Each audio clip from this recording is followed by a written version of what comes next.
Don't never take my power, my power. Don't never take my power, my power.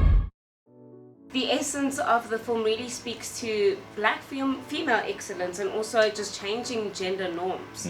How do you think black men are going to respond to this? Because it's shifted the tides completely in how we perceive black women to be in terms of submissiveness, being, not questioning our male authorities. How do you think black men are going to respond to the film?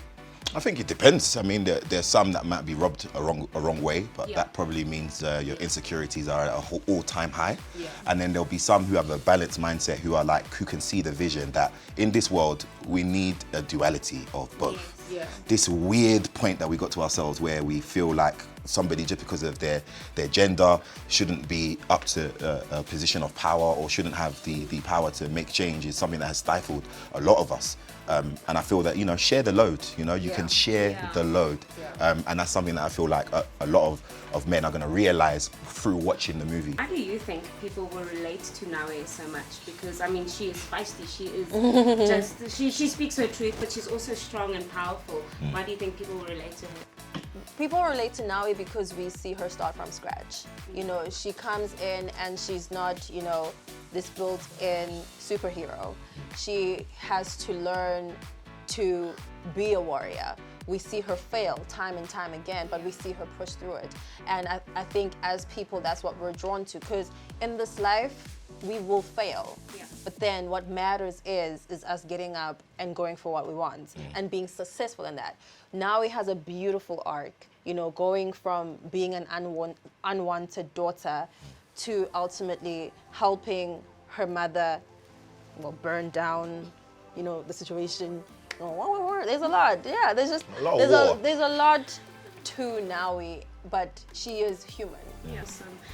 John, so the film is such a beautiful representation of Africans taking up space, Africans telling their stories the way that they should be told. What do you think this means in terms of Africans infiltrating the international space and also taking space in that area? Yeah, I think it's fantastic, and it only improves our connection. Yeah. I think something that has been feared for a long time is the black diaspora. They feared us coming together. They feared us understanding each other. And in our generation, we don't do all of that. South African, Nigerian, Ghana, Jamaica, we are kind of breaking those lines. And you see that through movies like that, it helps with that synergy. But then more than that, it brings in everybody else as well, because everybody else is able to see the humanity in it. And so I think it's all positive points for us. We are the homie! What's your guys' favorite line in the movie, if you have one? No, don't you dare. No. What's his name? What is the character's name? It's Malik's line where he's first interested in Nawe and he likes her and he fancies her. And he says, in Brazil, the women wear long skirts. I said, all the seriousness in this movie, everything we are addressing in this movie, this man just wants women. And he's saying, throughout the whole film, he's just trying to flirt. So I don't know, there's something about his lines that just those are the lines right there. What was the other one? He said, I never knew we could be kings and queens and warriors, but now I see the majesty. Oh, that's how to flirt. That's how to flirt. That's prehistoric flirting. All of Malik's character and you just squashed it. Nah, honestly, he just flirted throughout the whole thing. He's flirting. I actually abhor him. I love it. Malik, hey, shout out to Jordan, man. John, for being so honest. So do you have any favorite my favorite one is one that he says to Nanuska, don't confuse my admiration for weakness. Yeah, that's beautiful for me. Were there any specific new skill sets that you guys had to learn for this scene? Because I know you had a lot of physical things that you had to do. Yes, the martial arts, the weapons training. Yeah.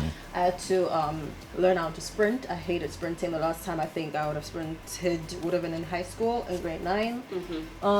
Because beyond that, then you have the choice, of doing long distance. Not to do it. So to not participate. Right. The stunts, the wire work, because I had 2 wire situations. Sure. Yeah. And for you? To hold. You, John? You know, holding the sword was Heavy. heavy. You know, that's about. Honestly, that's about You it. didn't have to like do any weight You know, to hold the sword. Nah, the king does a lot of walking, sitting, telling people what to do, telling them not what to do, scolding, and then that's about it. And who was the funniest person on set? Because it's quite a serious film. Viola Davis. Viola's hilarious. Tuso's laughing at me. That's Viola. Viola's, but you know, she doesn't try to be funny. This is what makes her the funniest. Yeah, you know, exactly. actors are naturally charismatic, and we kind of exercise our skills in when we speak and But with Viola, it's like she's just like that. She's just hilarious. Yeah. Lovely. Yeah. What is the biggest message you think people are going to take away from The Woman King? Well, the biggest message that people can take away from The Woman King is that we are here.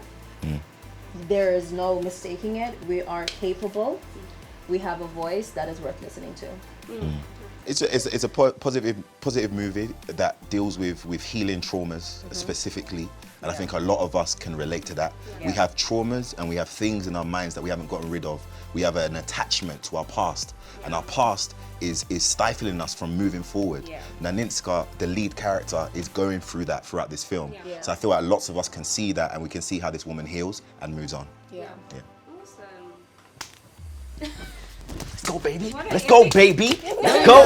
Take my power, my power. Don't never take my power, my power, my power. Don't never take my power, my power.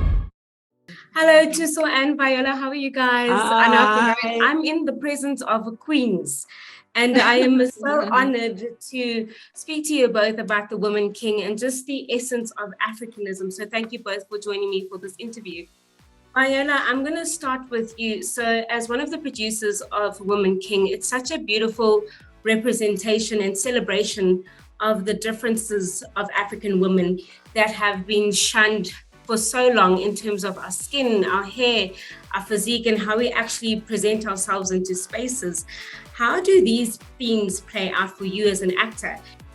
Well, I think that there's a tameness with how people see women.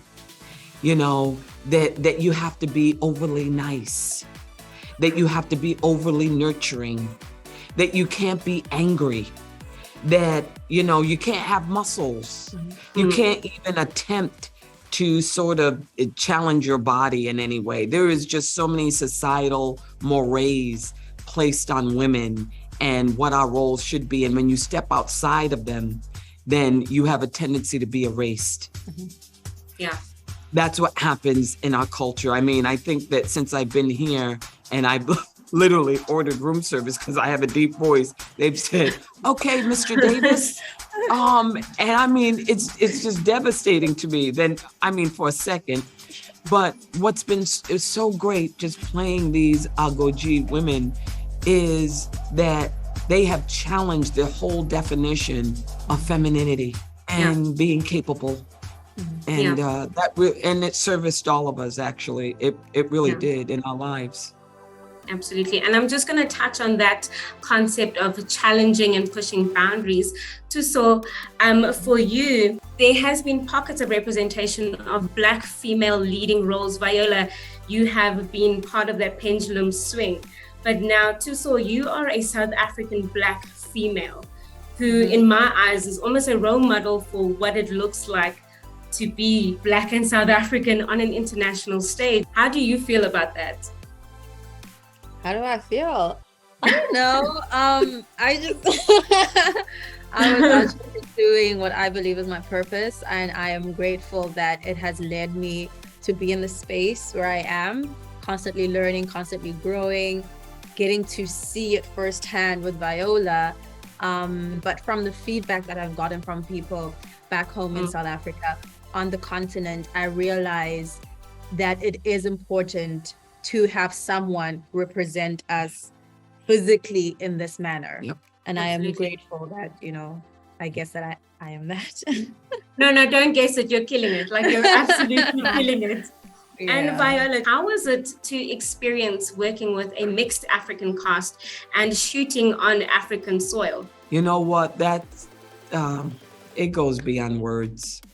It really does. You have to understand that from the time you're born, you come out of your mom's womb, everything associated with Black is negative.